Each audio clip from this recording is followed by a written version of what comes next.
Já nebudeme mluvit tak dlouze jako předešlý kolegové. My toto téma vysvětlíme velice rychle a stručně. Jedná se o Lieberkiovy krypty. Prosím, já jste budu moc toto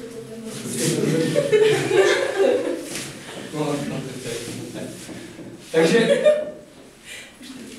to se jste jakože krypty, jak to víme, co je, to jsou takový ty... Takový ty domečky pro ty mrtvolky. Jo, bývá to podívat... To jsou taky jako třeba kostely, nebo jako nějaký starý stavby a oni pod ně vždycky zašoupli jaký ty mrtvoly, jo, aby to prostě uchovali. Ty pohřební místnosti prostě, jo. No tady to bývali asi bohatí králové a takové nějaké významnější osobnosti. A právě ty Lieberkiovy krypty, ty byly v nedávné době objeveny právě tím Lieberkinem. To byl skotský archeolog. Ne. Já se omlouvám, já nejsem tak vzdělaný jako můj kolega. To byl německý archeolog. A objevil ve Skotsku. Právě pod jedním z těch menších kostelů. Kolegyně teďka vám ukáže. No. To teda kolegyně pěkně. No dobrá. Kolegyně to zlepší. To nevadí, oni totiž... Tak, no, tady se dostaneme, no. Tady vlastně po těch bocích byly pohřbeny, jak si ti významné osoby té, no, okolí této krypty, které tam byly jako pochování. Vždycky tady byly ti nejvýznamnější, jo, a tady k těm dveřím došlo už byl ten větší, tak jak ten pohovno. A co bylo ale specifické pro tyto krypty, tady se lidé pohřbívají na stojáka. Protože samozřejmě musíme šetřit místem, že jako prostě... Kostely byly malý, a ty krypty prostě nemůžete dělat prostě větší, takže on tam byl na stojáka. Tam byly takový háky, to jak tam má. Samozřejmě chce taky něco, že takže oni nahoru jako... Tak je márečko, takže oni tam byli zavěšení takový háky. A aby tam teda nevěsili tak nedůstojně, jo. Tak byli v takových vázách. Keramických, jo, prostě úplně hrubě malovaný, jo, oni tenkrát byli strašně prostě šikovní. Ale... No a aby bylo zdravé, kdo tam je pohřbený, tak ještě na hlavu tam byl vyřízený takový otvor. A tam se do těch krypt normálně chodilo, jako, oni byli všichni pohřbení, ale teď si chodil, lidi to obcházeli, to bylo to jako muzeum takový, no. Tady byly vyskány ty vázy, jo, lidi se dívají těma okrama, kdo to je zrovna pohřbený, jo. A kdo jim byl nejsympatičtější, tak tomu samozřejmě mohli přispět jakoby na ten posmrtný život, jako si cítil. Ale tím okem, jak tam byl otvor, tam prostě hledal nějaký mince, nebo taková pokladní. A myslím, že to je jako vyzkrace. No, tak jako asi to je všechno. To je tak vyzkrace. Takže děkujeme za pozornost.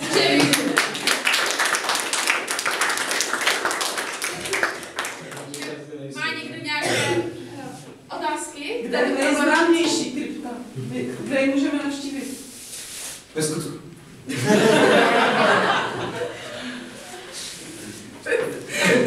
Tak mě by ještě zajímalo, jak dlouho mě trvat nebo ty... No je, prostě, jak začalo víc znít, tak... Jako on to odpadává dolů, víš, všechno postupně právě. Takže pak už tím okénkem ani nevěděli, kdo mu přispívají. Ne, to oni měli samozřejmě takovou zvláštní technologii ošetření, aby aspoň ten obličej prostě zůstal stále. Občas tam prostě vystal na tom nákon v první půlkatu. A tam byla ta váza, nebo vidět to bylo. Takže děkuji. Já bych se chtěl... Kdo tam je tak nejznámější? Je tam někdo známý vůbec? Hromada lidí. Jako, můžeme vám říct, jako navštívte to, jo. Prostě, podívejte se sami. No, jako nemůžeme vám tady všechno prozradit, to pak budou Já se chci zeptat, jak se třeba například dělají hromadné hroby? Dělali jste i hromadné vázy, že třeba člověk, že by třeba vypadalo jako v okna ve vagóně, že by tam bylo třeba jeden vedle, ne?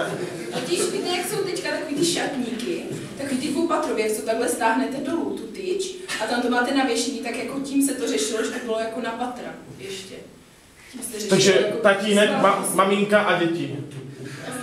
No, ale musela být teda zámožná, protože to statej jako flex, to je docela... Jak se to do dveří, ne? U dveří táhne, tam jako právě byli. Tam Když byly tady ty levnější místa. Nejlepší argument. Já bych měla ještě dotaz, mě zaujal ten specifický tvar, ten půdorys té krypty, jestli se nejedná třeba o nějakou symboliku. Ne.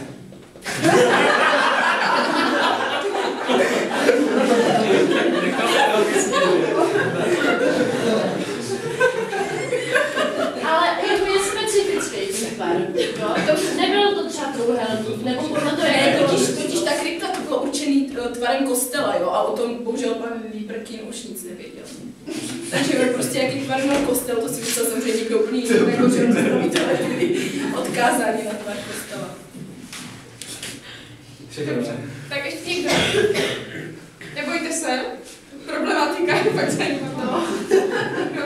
Takže my děkujeme ještě jednou. Super. Prosíme kolegu. Ono to bylo takový. Jako neříkám, že bych úplně nevěděl, co to je. Ale ve škole jsem měl hlavu na jiné věci než na studiu. Je to úplně v střevech. V tenkém střevu. Tenké střevo poznáte tak, že má kolky. A tam jsou tak ty kolky a prostě další stěna střeva a tam to je prostě zašmodrchaný ty kolky, všechno. A tam to když barvíte v histologii preparáty, tenký řezy 10 mikrometrů, maximálně 10 mikrometrů, tak to pak barvíte ještě možnýma speciálníma technikama. Třeba se většinou barví na sacharidy a potom na kyselý půlkový sacharidy, všechno možný. A ty jsou tam krásně barevný a vypadají jak kytičky.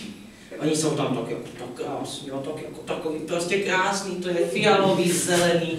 A díky tomu poznáte, díky tomu a díky těm klukům poznáte, že se jedná o tenké střeva a nedostanete to. Počkej, a co to teda je, krom toho, že to... Je to kytička! Takže Já nevím, takže to prostě jenom zlepšit design střev. Já nevím, na co to je, já říkám, že jsem nedával pozor. Ale vím, že jsou to kytička, nedostaneš 5, když víš, Jsou že to to je kytičky ve střevech. No, ale jsou to kytičky.